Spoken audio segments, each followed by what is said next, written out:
Ponemos para grabar. Bueno, chicos, mi idea es, a ver acá, ahí estamos, ¿sí? ¿Está bien acá, Eri? Sí. Mi idea hoy es reflexionar fundamentalmente, más que exponer, reflexionar juntos acerca de los pueblos originarios del actual territorio argentino, o sea, lo que llamamos nosotros la Argentina aborigen. ¿Por qué reflexionar y debatir fundamentalmente? Porque nosotros somos profesores de historia argentina, argentinos. Entonces, me parece que hay algo que tenemos que tener muy claro, y es cómo podemos comprender lo que nos está pasando, qué características tiene esta situación. Perdón, ¿quién llegó recién?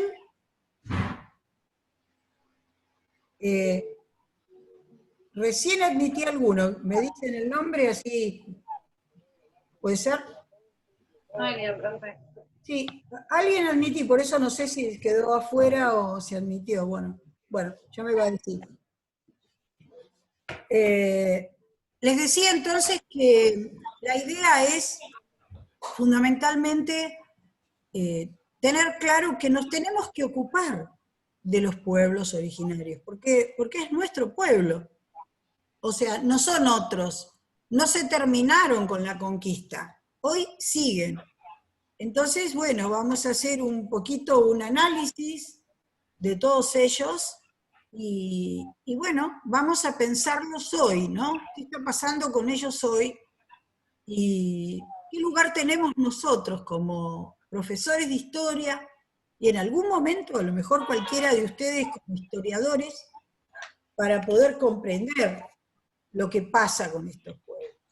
¿Sí? Entonces, esta es la idea de lo que tenía ganas de hacer el día de hoy. Nosotros tenemos 5 áreas culturales. ¿Alguien puede contar qué es un área cultural? ¿Qué es un área cultural? Cuando nosotros dividimos en áreas culturales, ¿de qué estamos hablando? ¿De qué habla Rex González cuando divide en áreas culturales? ¿Qué les parece? Zonas, culturas, costumbres, digamos, cada región tiene su distintas formas de vivir, se destacan en algo más que los otros no son tan desarrollados como los del sur o del norte, algunos Exacto. manejan la metalurgia, otros la alfarería. Perdón, Otros, ¿quién está hablando? Galeano. Víctor, sí. A ver, está muy bien lo que estás diciendo. Entonces, a ver, nosotros imaginémonos a Rex González como antropólogo que fue, ¿no es cierto? Encuentra todos los restos. ¿Qué tiene que hacer con ellos? Claro, también se hace como una diferenciación en cuanto al suelo y al ecosistema y lo que hacen en base a eso, porque desde ahí se producen distintos alimentos, o ganado, o distintas formas de supervivencia, distintas formas de administrar las casas o donde habitaban, el agua, los valles, qué hacen a partir del agua y qué pasa si no tienen agua. Muy bien. Perdón, ¿me decís tu nombre, mi vida? Carolina Fernández, profesor. Carolina, muy bien, Carolina, lo que estás diciendo. O sea, él encuentra que tiene que hacer relaciones entre las cosas que encuentra, ¿no es cierto? Es decir, en qué tierra están, si son agricultores, si son cazadores. ¿Qué es lo Claro, y que capaz pasa? que en cuanto a la cercanía de los pueblos se pueden plantar como similitudes o diferencias. Porque Claro, capaz si tienen un suelo similar, claro, son culturas capaz similares. claro, exacto.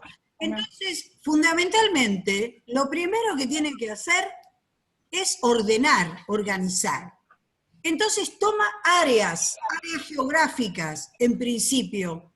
Toma noroeste, toma sierras centrales, toma Pampa Patagonia, toma Chaco, toma litoral Mesopotamia.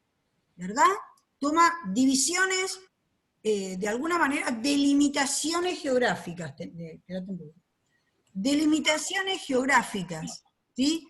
Ahora, lo que estabas diciendo vos, Carolina, ¿cómo organiza esas delimitaciones, fundamentalmente?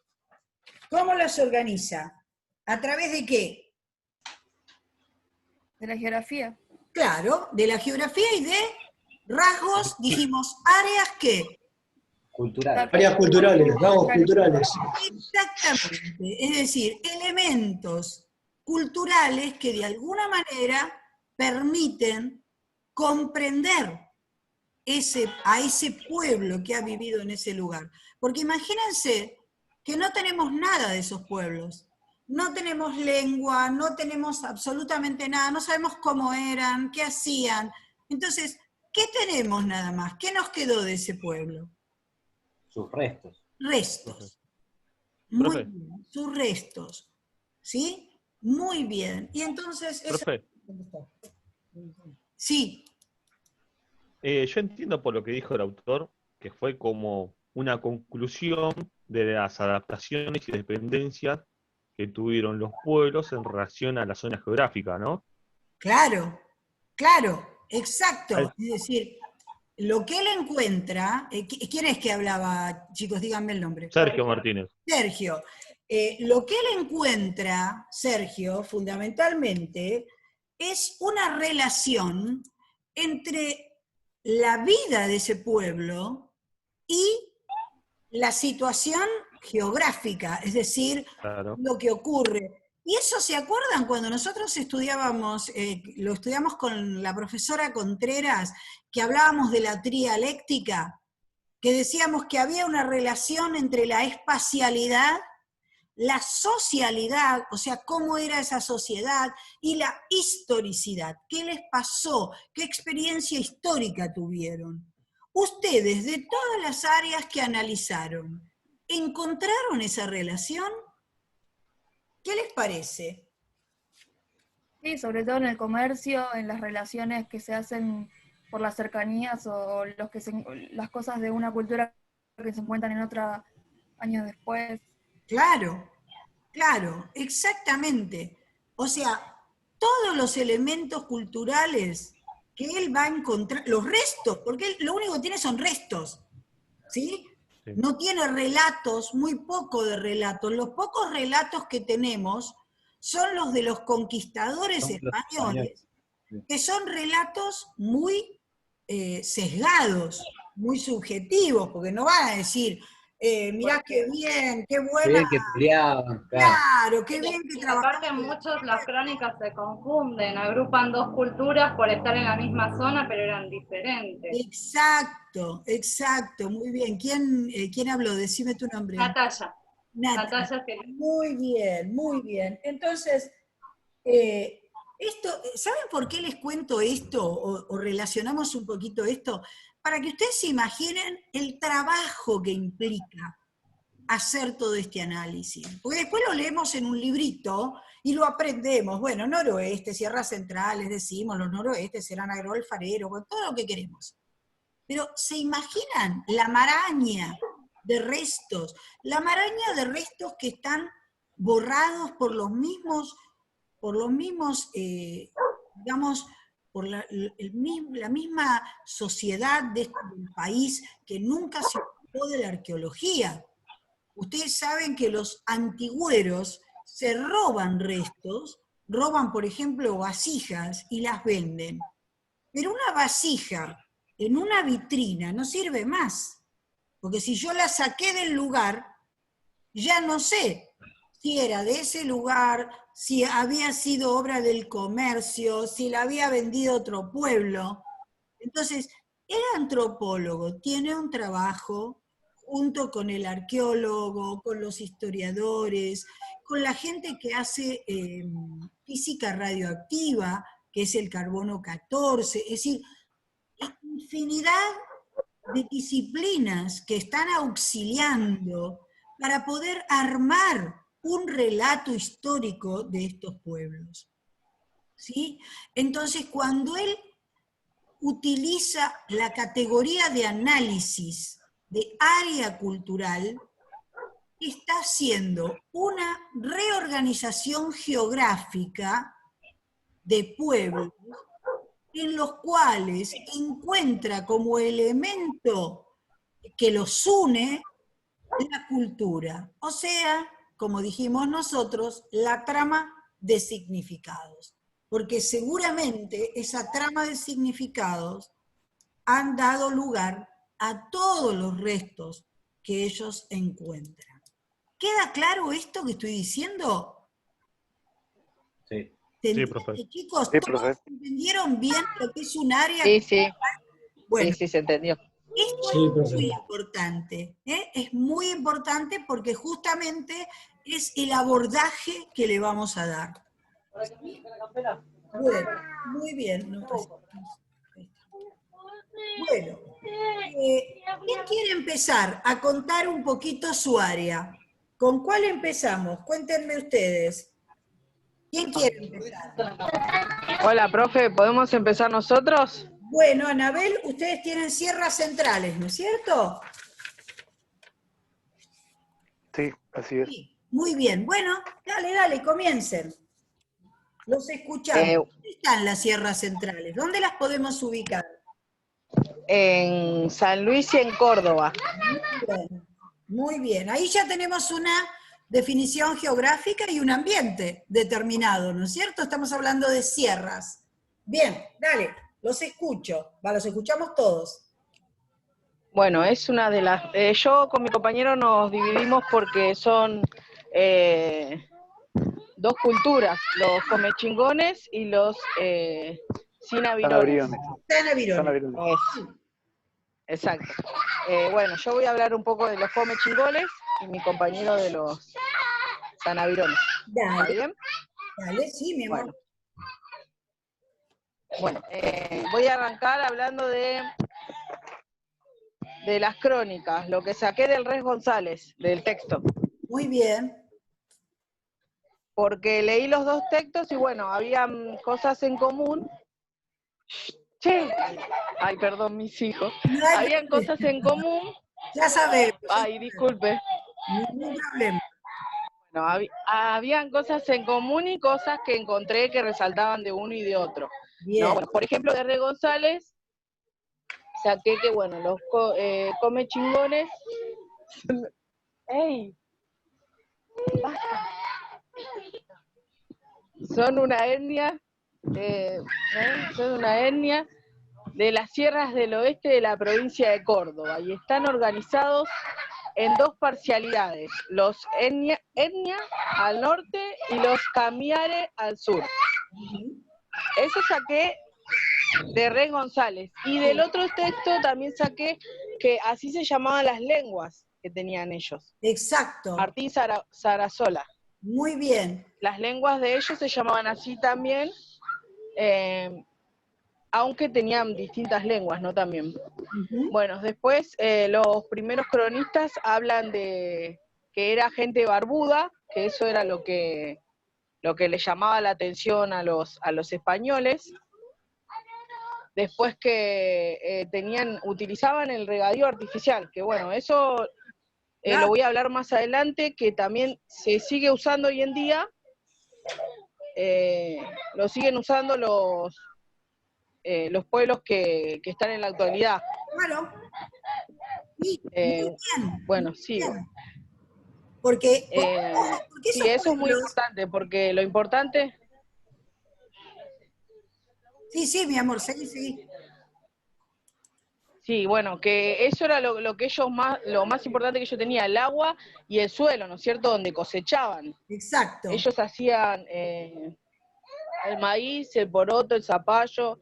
Por ahí no tenía mucha distinción en lo que era la metalurgia, por ahí no mucho, pero sí en lo que era el suelo, en la cosecha. Perfecto, muy bien. Eran horticultores, ¿no es cierto? Tenían huertos. Muy bien. Claro, horticultores, sí. Son los, es más, dice que son los más antiguos y los últimos horticultores que hubo en la zona, fueron los comechingones. Exacto. Muy bien. Una parte dice González, Red González. Muy bien, Ana. Bueno, después dice que participaban en las cosas. Bueno, sigo.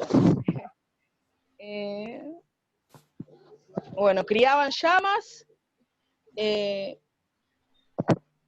después se dedicaban al tejido, a la piedra y al hueso. No tanto a la cerámica por ahí como eran en otras tribus, pero bueno, ellos usaban estas cosas, ¿no? Sí. El núcleo familiar era extenso, bueno, y lo que quiero también recalcar que saqué de la otra hoja, era lo que ellos enterraban, esa parte me llamó mucho la atención, enterraban a sus muertos abajo de las habitaciones, Sí. de las casas, o sea, enterraban a las personas, ¿no? Porque las ponían debajo de las habitaciones como para que esa persona perdure, digamos, era lo que... Exacto. Después sobre los hechos naturales, sobrenaturales que ellos creían en el sol y la luna. Eso le daba la luz, le daba el alimento, y era lo que lo protegía también, ¿no? La protección que ellos tenían. Muy bien, muy bien. Ana. Bueno, todo esto del texto de Rex, y sobre el texto de Martín Sarasola, ¿no? De acá saqué algo muy bueno, de que él habla más de lo emocional que eran ellos, porque lo otro habla como estrictamente de lo que hacían, de... ¿Vieron? Perdón, Anabel, ¿viste qué lindo es ese texto de Martínez Sarasola? Los mira desde otro lugar. Sí, eso es lo que noté. Sí, Claro, sí, porque desde el otro lugar, lo que noté la diferencia. Claro, Res González es los dos son antropólogos, ¿eh?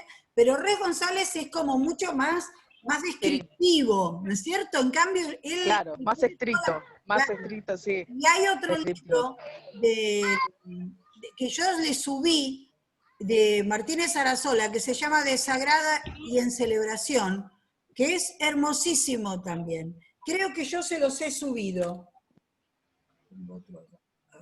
Sí, adelante. Bueno, sí, así tal cual dice usted, profe.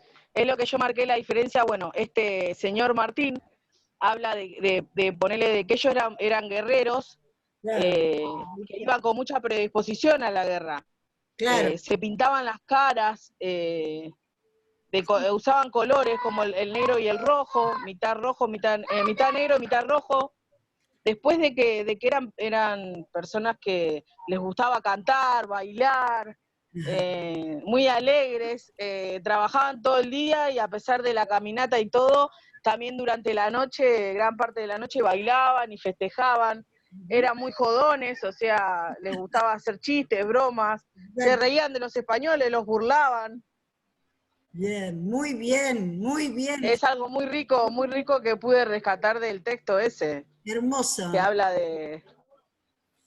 Sí, como que hace sentir como que, o sea, son personas como nosotros, común y corriente, también se ríen, por más que iban a las guerras y bueno, cosas que ahora no ocurren, pero... No se fueron, mi amor, no se fueron. Es decir, hoy si vamos a Córdoba vamos a encontrarlos seguramente. Por eso es tan importante recuperar esto. Hermosa tu exposición, hermosa, porque recuperaste lo que de verdad... Bueno, por eso mismo, hablando de eso, tengo acá un informe que saqué de unos videos que vi en YouTube de una persona, no lo digo con nombre y apellido porque me gusta para que vean que es algo que en realidad existe y no es algo que leí por fuera, ¿no?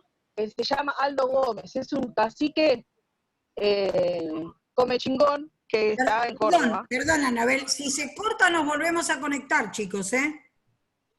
¿Sí? Sí. Bueno, no, eso solo quería solamente leer eso que vi en la entrevista de este señor Aldo Gómez, que habla de su pueblo, ¿no? De que ellos por ahí, cuando termina la guerra y en Argentina decretan que era libre de indígenas, también lo hacen en Córdoba, o sea que en un decreto lo ponen como que ellos dejaron de existir. Claro. Lo decretan como que ya no hay más indígenas. No es cierto. Y no era la verdad, y él habla, no es cierto, ¿no? No es cierto de ninguna manera, y él habla, él redacta con su mujer una carta, tipo como un tratado, vendría a ser, donde habla de cómo las costumbres que ellos tienen, la cultura, de cómo son sus rasgos, de lo que dicen los abuelos, y todo eso para que ellos en sí, digamos, empiecen a hablar y empiecen a hacerse notar de que ellos están ahí, de que ellos no dejaron de existir. Lo que pasa es que como había mucha persecución, había mucha discriminación hacia los pueblos indígenas, como se llaman ellos. Hermoso. Pueblos originarios. Hermoso. Claro, entonces, bueno, pero hoy en día ya las cosas cambiaron, así que hoy en día Ana, ya ¿te puedes ellos se están calmar? haciendo conocer y todo. ¿Te puedes calmar? Bien, muy bien. Bueno, Víctor, ¿querés decir algo vos también de la misma? Sí, profe, sí. Dale. Bueno, lo mío Lo viene dejo a a mi ser que compañero. Excelente, Abel. bueno, Sí. los sanavirones son un desprendimiento, se creen de los tonocotes, que debido a un problema de superpoblación o demográfico, la búsqueda de alimentos los obligó a partir y a buscar otras tierras. Entonces eso ocurrió en el año 1410, cuando fue la mini glaciación de Spurel, que se dice. Entonces el desplazamiento duró de 1410 a 1570. Entonces se asentaron en todo lo que es Mar Chiquita, en Córdoba, y toda la región central, que es lo que ubica. También se dice que tiene con lo que es parte de Santiago y parte de Santa Fe, es lo que ocupan ellos. Y después lo que llama mucho la atención es como ellos, su manera de vivir, sus costumbres, sus rasgos, dice que son amazónicos por un color de piel y por la manera de construir sus casas. Las casas las construían de una manera con horcones de pozo, como los chingones, pero un poco más de más tamaño, porque se decía que vivían comunidad más grande. Y lo que se decía que tenían rasgos o influencia cultural amazónica, por la manera de proteger la casa con arbustos todos con espinas alrededor, y las ciertas ceremonias que hacían, entonces que eso era traído de la parte amazónica. Y después eran hábiles cazadores, eran agricultores, supieron, ¿cómo se dice?, tomar las costumbres de los comechingones, en el modo de que supieron adaptarse, porque los comechingones eran muy hábiles en la alfarería, en la cerámica, entonces ellos también se desarrollaron en ese tema. Y después quería resaltar entre los... Y curiosamente a partir del siglo XVIII empieza a desaparecer la cultura de ellos. ¿Por qué? Se cree que los españoles, con el tema de la encomienda, vio que era un sistema de una organización tipo de las de los romanos, que le daban protección a cambio de, y eso era una esclavitud encubierta, digamos. Sí, y exacto. resulta que Bien. aparte de aparte del mestizaje que se va haciendo, también ellos lo que los va haciendo invisibles o matando son las enfermedades, porque ellos no tenían los anticuerpos para lo que tenían las enfermedades los españoles, como la gripe, el resfrío y todas esas cosas. Entonces ya en 1800 prácticamente es como que desaparece, no se deja, no hay casi nada, porque una de las cosas de los españoles lo que hacen es imponer la cultura siempre con mano dura, como dicen, ¿no? Exacto. Y lo que lo hacen adoptar como pérdida del lenguaje y adoptar el quichua. El quichua ya es, digamos que es otra lengua del norte. Que no tenía nada que ver con la de ellos. No tenía nada que ver con la de ellos. Claro. Entonces es como que ahí desaparecen, pero buscando... Nosotros decíamos que, ojo, sacarle la lengua es sacarle la trama de significados, es sacarle la cultura, es etnocidio. Esta es una palabrita que vamos a aprender. Es gravísimo, porque dice, bueno, no los mataron, no los mataron, pero de alguna manera se apropiaron de la cultura de ellos. De todos modos, el mestizaje hace que seguramente muchos de ellos todavía existan, aún mestizados con los españoles. Y ustedes saben que el tonito cordobés probablemente venga de estos pueblos. ¿Sabían ustedes eso de los comechingones? Esa tonada que tienen los cordobeses, ese arrastrar las palabras, probablemente sea de origen comechingón. ¿Mm? Bien, sí, ¿qué más, Víctor? Y lo que uno resalta, como usted en la parte de la pregunta dice el diálogo del pasado con el presente, lo que se nota en Córdoba, en San Luis, que hay una recuperación de la identidad por los comechingones, los sanavirones, hay encuentros culturales, muchos agasajos, torneos deportivos, nombrando a los sanavirones, por ejemplo, los comechingones. Exacto. Entonces una de esas guías cuando anda por Córdoba te dicen, bueno, el Uritorco, que quiere decir cerro macho, por ejemplo, pero en verdad ese Uritorco es tierra de los loros, que también que los terminaron, entonces se contradice, pero bueno, es una de las partes que resaltan y como para mantener viva esa cultura y no hacerla desaparecer como hizo el conquistador español. Incluso las hierbas medicinales se siguen utilizando. Bueno, para entrar en trance usaban el Seville. Sí, Digamos, fuman también, yo vi un video. Claro. El Seville era inhalado y entraban en trance y bueno, ahí hablaban con los... Intruso, tenemos un intruso acá en favor del Fernet. ¡Qué va! y bueno, habría que buscarlo. Nosotros estuvimos en San Luis, en Bajo de Belis, donde hay una comunidad, y justamente la abuela de uno de ellos se hace lo que se llama etnogénesis, ¿no? O sea, ir a los anteriores para recuperar desde el origen, ¿no es cierto? La etnia desde el origen. Y decía que empezaron a escribir muchas de las medicinas que utilizaba la abuela, que estaba viva, ¿no? Y que de alguna manera seguían siendo útiles, ¿no? Esto es muy importante. El sustrato, como te dice.